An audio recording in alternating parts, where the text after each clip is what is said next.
Salam, mən Aygül Bayramova, Time, Təhsildə Araşdırma və İnkişaf Mərkəzinin müəllimi. Bugün sizə qəbul tipli bir neçə sual təqdim edəcəm. Gəlin indi baxalım burada. Birinci sualımızda bizə şərtdə deyir ki, choose the sentences with the correct use of adjectives or adverbs. Sifət və yaxud da zərflərin düzgün istifadəsi olan cümlələri seçin. Birinci cümləmizdə Jane always comes to the village during summer holidays. Tamamilə doğrudur. Niyə görə? Çünki biz bilirik ki, yer zərfliyi birinci, zaman zərfliyi isə ikinci gəlir. Və bunların yerini dəyişdirməyin. Xəbərdən sağ tərəfdə yazırsınızsa, yer birinci, zaman ikinci. İkincidə amma səhvimiz var. Niyə görə? Police cannot arrest anyone suspected without evidence olmalıydı. Çünki biz bilirik ki, ingilis dilində sifətin yeri isimdən əvvəl olduğu halda törəmə əvəzliklərində sifətin yeri törəmə əvəzliklərindən sonradır.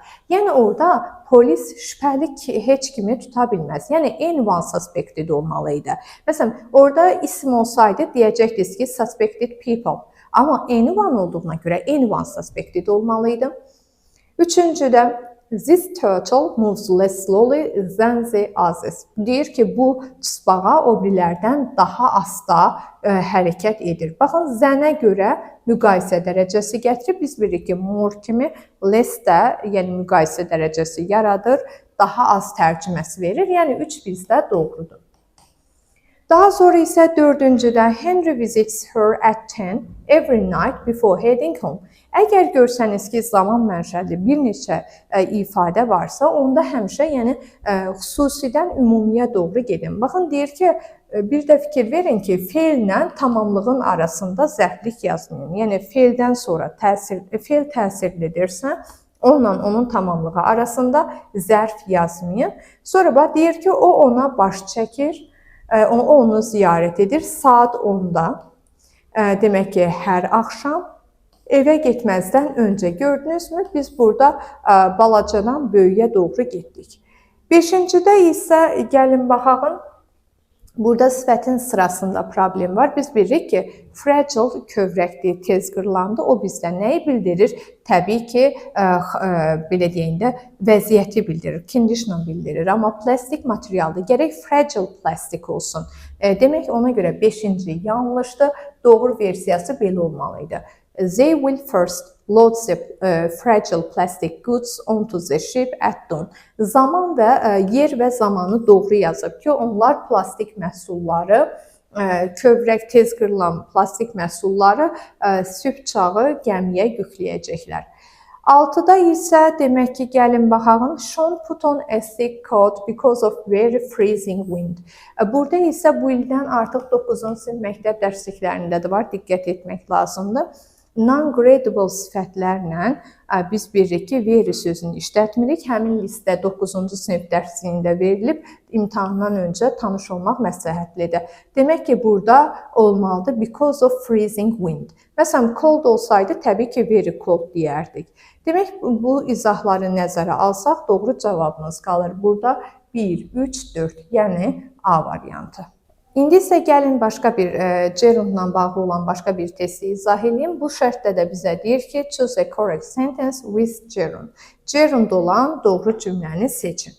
İlk öncə gəlin baxaq. Əgər görsəz ki, imtahanda tamamlıq yerində ing-li feil yazılıb, o zaman o deməkdir ki, o gerund orada doğru işlənir. Baxın, onun işinə daxildir. Nə daxildir? Demək ki, xarici tələbələrə ingilis dili öyrətmək. Demək ki, burada teaching sözü nə kimi işlənib? Tamamlıq kimi. A variantı ilə doğrudur. B variantında isə düzdür. Biz bilirik ki, yəlik haldan sonra ing-li feil gəlirsə və orada isim funksiyası daşıyırsa, o zaman o gerund olur. Amma burada görürsünüzmü, müəllimin sözləri, burada encouraging sözü həvəsləndirici, sifət kimi işlənib. C variantında isə cümlənin mübtəda xəbəri yerindədirsə, və vergüldən əvvəl də ing-li feil zərflik kimi işlədibsə, artıq söz önüsdə yoxdursa həmin sözün o participle'dır. Hearing the news, he immediately called his parents. Daha sonra isə D variantında isə ikinci qrup feillər, yəni ki, mürəkkəb tamamlıqda keçdiyimiz notice-dir, watch-dur, see-dir. Bunlar istər məlumda olsun, istər məchulda olsun. Bu sözlərdən sonra mürəkkəb tamamlıq funksiyasında ing-li fe'l gəlirsə participle-dır və yaxud da mətçulda işlətsəz, mürəkkəb mübtəda yaradarkən də ing-li fe'l artıq burada participle olur. They were noticed leaving the building late at night. Y variantında isə artıq burada verbal yoxdur, sadəcə sifət var. Breathtaking sözü möhtəşəmdir. Surrounded by mountains, the village looked breathtaking. Doğru cavabımız burada qalır A variantı. Demək bildiniz ki, tamamlıq yerində ing-li fe'l isim funksiyası kimi gerund olur. Gəlin başqa bir qəbul tipli də sual izah edək. Burada isə bu test tapşırığının şərtində deyilir ki, which of the following sentences best expresses the essential meaning in the given sentence? Verilmiş cümlənin mənasını ifadə edən cümləni tapmaq lazımdır. Bu test tapşırığını həll etmək üçün to be going to-nun keçmiş zamanda ifadə etdiyi mənaya fikir vermək lazımdır. Yəni imtahanda was going to və yaxud da ki was about to görsəz, o deməkdir ki, o iş reallaşmadı. Baş vermək üzrə idi, amma hansısa səbəbdən dolayı yarım qaldı və yaxud da həyata keçirilmədi. Bu test tapşırığında da deyir ki, I was going to email her yesterday, but I completely forgot. Mən dünənləri ona zəng edəcəkdim, amma tamamilə unutdum. Yəni, zəng etmək niyyətində idim, amma zəng etməyi unutdum. I forgot to email her yesterday, though I had intended to.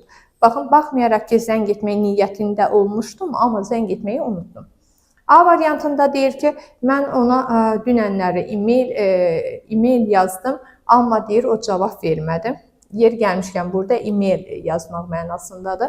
C variantında deyir ki, mən ona e-mail yazmaq istəmədim və belə ki, yazmadım. D variantında deyir ki, mən ona dünənləri e-mail yazdığımı xatırladım. Sonra Y variantında isə mən adətən ona e-mail yazıram, amma dünənləri çox məşğul idim. Burada isə ekstra məlumat var, ona görə Y variantı da doğru gəlmir. Hörmətli müəllimlər, müəllim olmaq istəyən müdavimlər, mən sizə bu günləri qəbul tipli bir neçə sualı izah etdim. Qarşıdan gələn imtahanlarda hər birinizə uğurlar arzulayıram.